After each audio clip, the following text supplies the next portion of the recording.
So it seems that Bungie cannot stop doing stupid things. So if you aren't aware, Bungie just got caught again stealing someone else's art. And now this isn't the first time this has happened, and it most likely won't be the last. That's my prediction. Now, on May 15th, an independent artist known as Anti-Real publicly accused Bungie of stealing her designs, which she created in 2017, and they didn't ask her for her designs. They just took it, copied and pasted it, and put it in the alpha build of Marathon, and people quickly caught on to this. They even noticed that, again, the comparisons side by side were literally one for one. There was even a loss meme that she had made in her original art that was literally copied and pasted in Marathon. There was no effort here. There was no way of trying to hide it up. They just literally took it, copied it, and pasted it. Now, Bungie, in one of the most hilarious live streams I've ever seen, responded to this with the art director Joe Cross looking like a judge had sent him to death, and the poor guy looked so darn tired. Lord knows how much sleep he got the night prior to this. But they essentially acknowledged that they used her work without asking her, and then they also blamed a former employee of taking the assets and stated that the current art team was unaware of the inclusion, and they made sure to say, hey, we commit to making sure all of our in-game assets are not stolen, and will implement stricter documentation processes to ensure that proper credit is given to artists.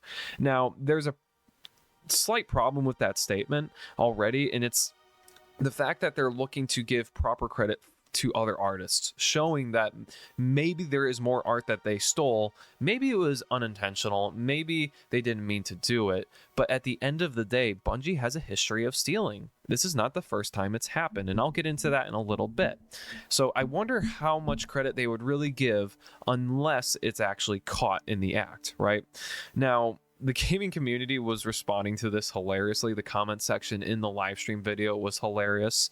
I think the main phrase and takeaway from that whole thing was plagiarism will make me God, which is a play on of those words from Durandal from the first game. But again, this doesn't bode well for Marathon. The game already has mixed reviews, almost negative reviews upon first impression. Streamers weren't very excited about it. The initial playthrough for people wasn't extremely enjoyable. It lacked content. The enemy AI didn't look too great. I mean, people compared it to Roblox and Minecraft.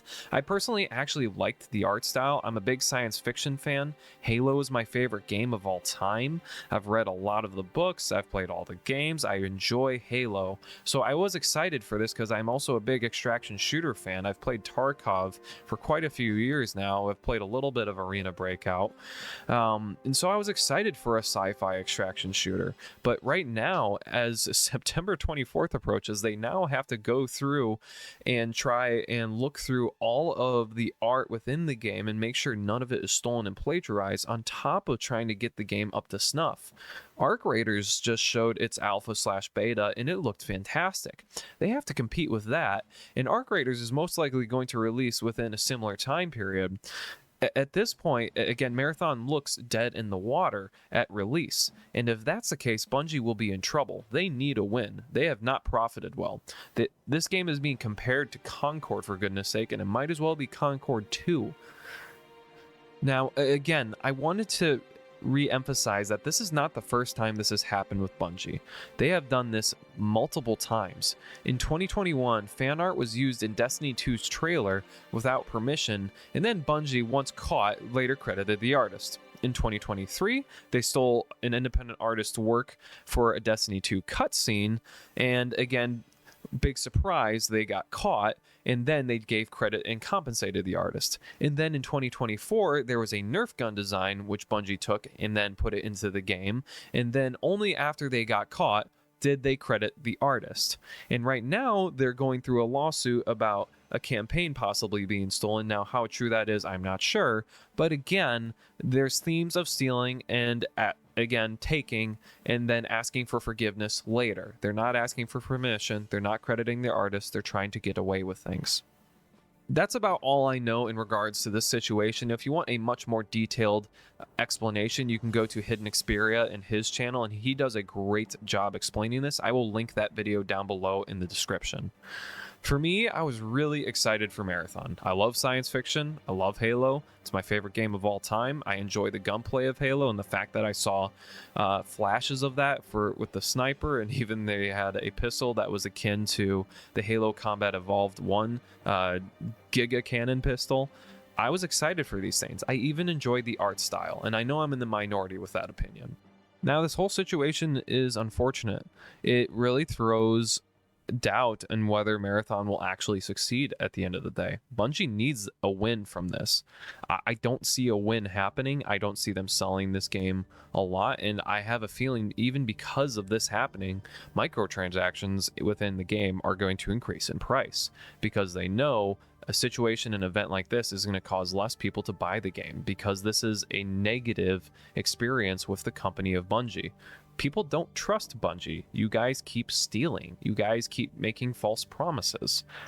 That doesn't brood or foster hope and trust in the gaming community. And the fact that there's been so many misses within Marathon the game itself, including lack of use of lore and history from previous Marathon games, stripping players of their autonomy by giving us hero shooter type of characters, and possibly riddling the game with microtransactions, does not provide an experience that someone wants to be a part of. I hope this situation turns around. I hope Marathon does well. I have a feeling down the road in the future, if development continues as the game is released, it could be good. But a lot of people are sick of that. We would like a finished game on release, for goodness sake. Now, I just wanted to give you my opinion and discuss the situation a little bit. I don't know if they'll turn it around. I hope they do. Not going to hold my breath for it, to be honest with you. If you enjoyed the video, please consider liking and subscribing. But what are your thoughts and opinions on this whole situation? Are you excited for Marathon, or are you just kind of waiting for Arc Raiders like the rest of us? Let me know. And otherwise, guys, I will see you in the next one.